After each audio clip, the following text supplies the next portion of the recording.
7-year-old Alam Firdoz suffers from a heart condition but can't get medical help.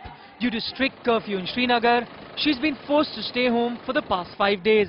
Her father feels helpless.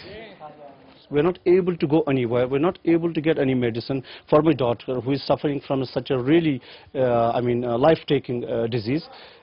We're not able to get medicine for my father. As you see, he's lying on the bed. We're not able to get milk for my 3-year-old daughter. We're not able to get any essential requirements for my home.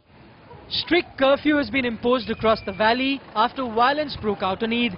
And caught in the strife are the ordinary people, some of them little children like Alam, who hasn't been to school for 3 months since the latest cycle of violence began. दूध नहीं मिला, chocolate नहीं मिला, कुछ भी नहीं मिला, मैं ट्यूशन भी नहीं जाती हूँ।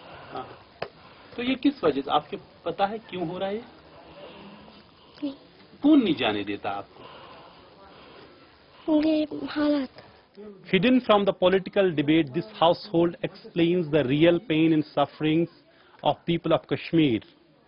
A few miles away, dozens of patients and their attendants wait outside the casualty ward of Kashmir's biggest hospital. Some desperately want to go home, but cannot.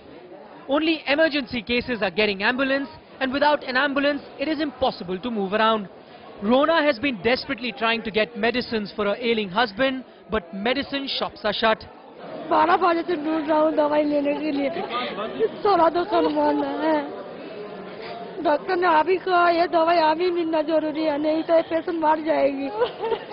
While the government is saying that curfew has been imposed to restore order and prevent violence and more killings, on the ground it is causing hardships to the people and patients who have no access to medicine. Medical shops have been shut because of curfew, and patients are suffering in this hospital. Both patients and doctors are asking, how can a hospital run without medicine?